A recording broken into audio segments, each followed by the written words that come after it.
अपने घमंड में चूर रावण कैलाश जा पहुंचा, परंतु महादेव के भक्त नंदी ने उसका मार्ग रोक लिया। ये देख रावण क्रोधित हो गया और अपनी दिव्य शक्तियों से नंदी पर आक्रमण कर दिया, परंतु नंदी भयभीत नहीं हुआ और डटकर रावण का सामना किया। रावण संपूर्ण कैलाश पर्वत को अपने हाथों से उठाने का प्रयास करने लगा। कैलाश पर अपने नृत्य साधना में मग्न महादेव को जब इस बात का आभास हुआ तो वो भी क्रोधित हो उठे और उन्होंने अपने पैरों के अंगूठे तले उस पर्वत को दबा दिया। कुछ क्षण पहले जो अपने बल पर अभिमान कर रहा था, वो भगवान महादेव के पैर के अंगूठे का एक हल्का सा दबाव भी सहन न कर सका और पीड़ा से चिल्लाने लगा।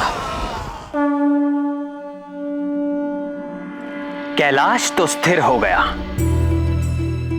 किंतु रावण के रोने चिल्लाने के स्वर के वेग से अन्य पर्वत हिलने लगे। समुद्र में ज्वार आ गया। तीनों लोकों के प्राणी कांप उठे। इंद्र आदि देवता तक विचलित हो गए। रावण हमारे आराध्य महादेव के पैर के अंगूठे का एक हल्का सा दबाव भी सहन न कर सका। नंदी के द्वारा दिए गए श्राप से रावण को उसका दंड मिल ही गया था। रावण उच्च स्वर में आर्तनाद करने लगा। आर्तनाद के लिए संस्कृत में रू धातु है, जिसका अर्थ होता है रोना। हाँ, ठीक कहा। रोना, चीखना, चिल्लाना। बहुत समय तक रोते रहने के कारण दशानन का नाम रावण पड़ गया। रोया, किंतु अपने अपराध को स्वीकार नहीं किया। अपराध स्वीकार किया और उसका प्रायश्चित भी किया।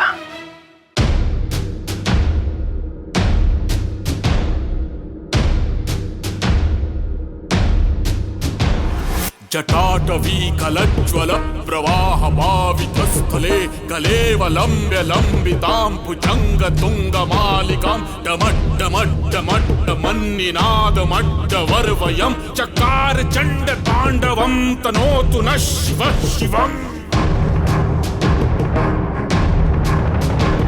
जटाकटाह संभ्रम भ्रमन्निलिम्प निर्झरी विलोल वीचिवल्लरी विराजमान मूर्धनि धगद् धगद् धगज्ज्वलल्ललाट पट्ट पावके किशोर चंद्रशेखरे रतिः प्रतिक्षणं मम। धराधरेन्द्र नंदिनी विलास बंधु बंधुरः स्फुरद्दिगंत संतति प्रमोदमान मानसे कृपा कटाक्ष धोरणी निरुक्त दुर्धरापदी क्वचित् दिगंबरे मनो विनोदमेतु वस्तु।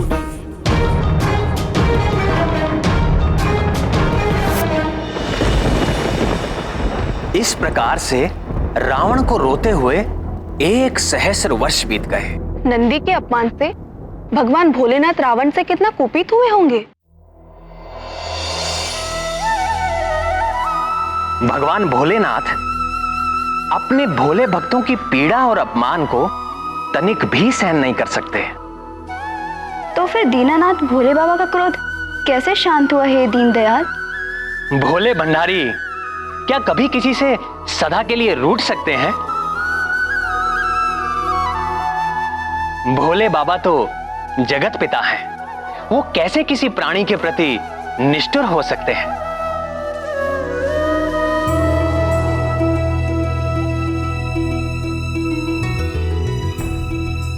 तो जब रावण ने भगवान शशि शेखर की सतत स्तुति की, तो भगवान महादेव के अंतर्मन की सहज करुणा प्रकट हो गई।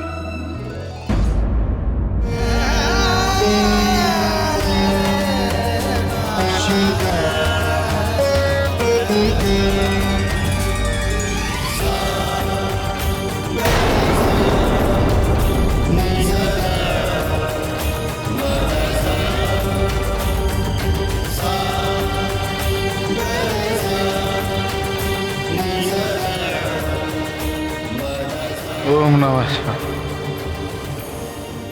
ओम नमः शिवाय। ओम नमः शिवाय। उठो दशानन। प्रभु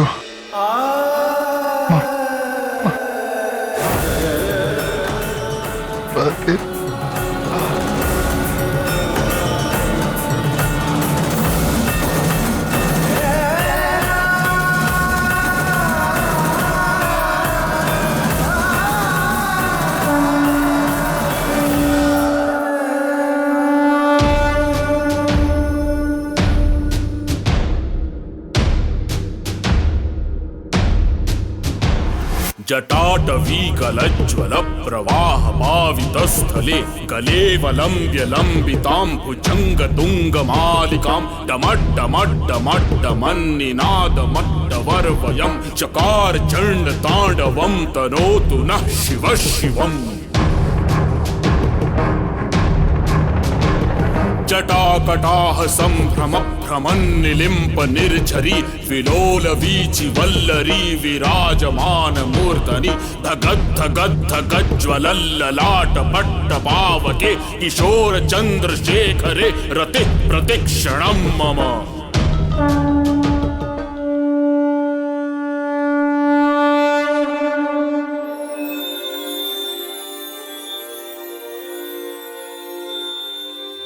मैं तुम्हारी स्तुति से अति प्रसन्न हूं दशानन।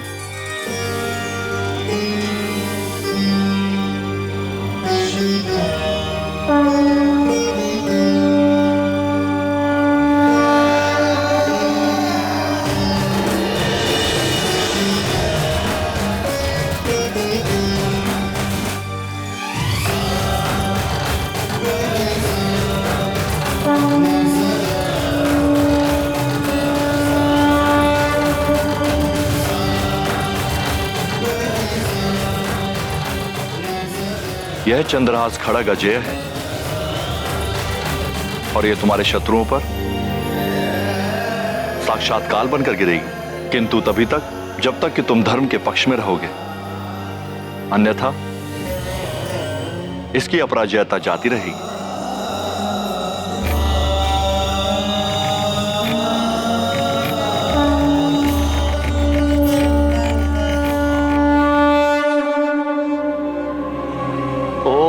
नमः शिवाय।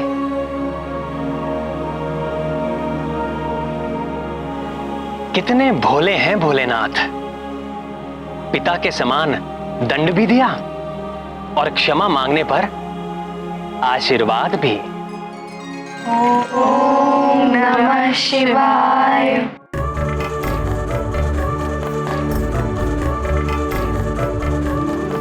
पर्वत संबंधित एक जगत प्रसिद्ध कथा हमारे संकट मोचन महाबली हनुमान की भी है, किंतु कितना अंतर है दोनों में। रावण का उद्देश्य केवल अपने अहंकार की स्थापना करना और हनुमान का उद्देश्य लोक कल्याण की भावना।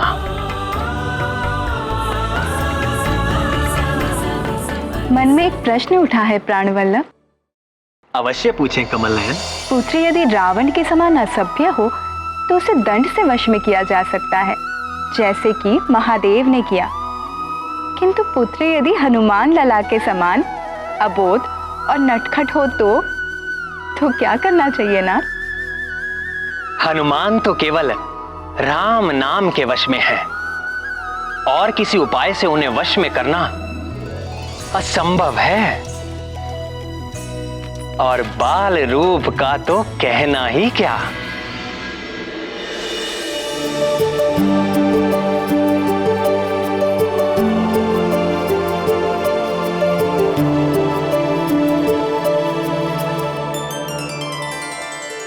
अब हमारे केसरी नंदन को तात की गोद में जाना है।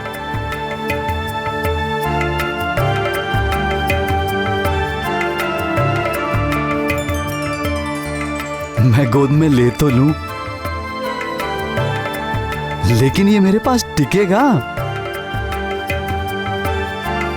बहुत चंचल है हमारा केसरी नंदन। दीजिए, इसे मुझे दीजिए, मैं इसे अभी सुला देती हूँ।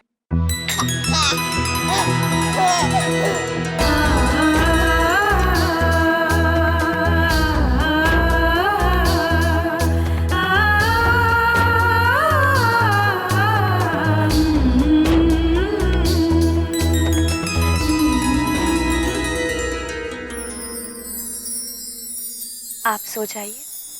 और तुम? इसको सुलाने के बाद अभी जल्द ही सो जाएगा।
शिशु के जन्म व लालन पालन का कार्य महामाया ने माता को सौंपा है, किंतु पिता भी अपनी संतान के कल्याण व सुरक्षा के लिए निरंतर चिंतित रहता है, चाहे वो मनुष्य हो या देवता। मेरा पुत्र, पवन पुत्र, हे केसरी नंदन, वानर राज केसरी और भगवान शंकर के साथ साथ तुम मुझे भी अपना पिता ही समझो पुत्र, क्योंकि तुम्हारे जन्म की प्रक्रिया में मेरी भी भूमिका है। भगवान शंभु की कृपा से नमामि शंभु, नमामि रुद्रम, नमामि पुरुषम पुराणम, नमामि सर्वम शिरसा नमामि।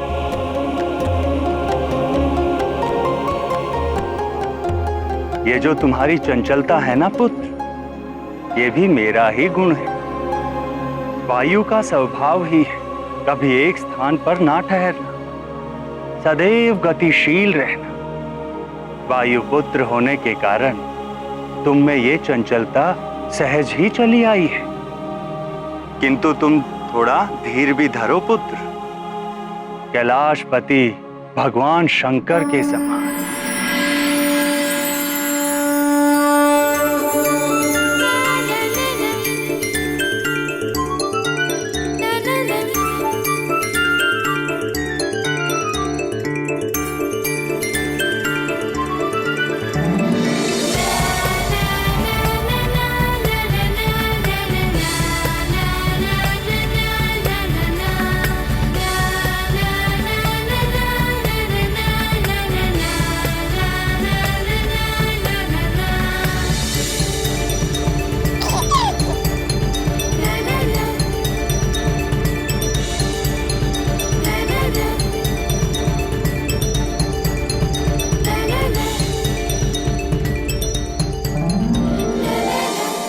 अपने घमंड में चूर रावण कैलाश जा पहुंचा, परंतु महादेव के भक्त नंदी ने उसका मार्ग रोक लिया। ये देख रावण क्रोधित हो गया और अपनी दिव्य शक्तियों से नंदी पर आक्रमण कर दिया, परंतु नंदी भयभीत नहीं हुआ और डटकर रावण का सामना किया। रावण संपूर्ण कैलाश पर्वत को अपने हाथों से उठाने का प्रयास करने लगा। कैलाश पर अपने नृत्य साधना में मग्न महादेव को जब इस बात का आभास हुआ तो वो भी क्रोधित हो उठे और उन्होंने अपने पैरों के अंगूठे तले उस पर्वत को दबा दिया। कुछ क्षण पहले जो अपने बल पर अभिमान कर रहा था, वो भगवान महादेव के पैर के अंगूठे का एक हल्का सा दबाव भी सहन न कर सका और पीड़ा से चिल्लाने लगा। कैलाश तो स्थिर हो गया, किंतु रावण के रोने चिल्लाने के स्वर के वेग से अन्य पर्वत हिलने लगे। समुद्र में ज्वार आ गया, तीनों लोकों के प्राणी कांप उठे, इंद्रादि देवता तक विचलित हो गए। रावण हमारे आराध्य महादेव के पैर के अंगूठे का एक हल्का सा दबाव भी सहन न कर सका। नंदी के द्वारा दिए गए श्राप से रावण को उसका दंड मिल ही गया था। रावण उच्च स्वर में आर्तनाद करने लगा। आर्तनाद के लिए संस्कृत में रू धातु है, जिसका अर्थ होता है रोना। हाँ, ठीक कहा। रोना, चीखना, चिल्लाना। बहुत समय तक रोते रहने के कारण दशानन का नाम रावण पड़ गया। रोया, किंतु अपने अपराध को स्वीकार नहीं किया।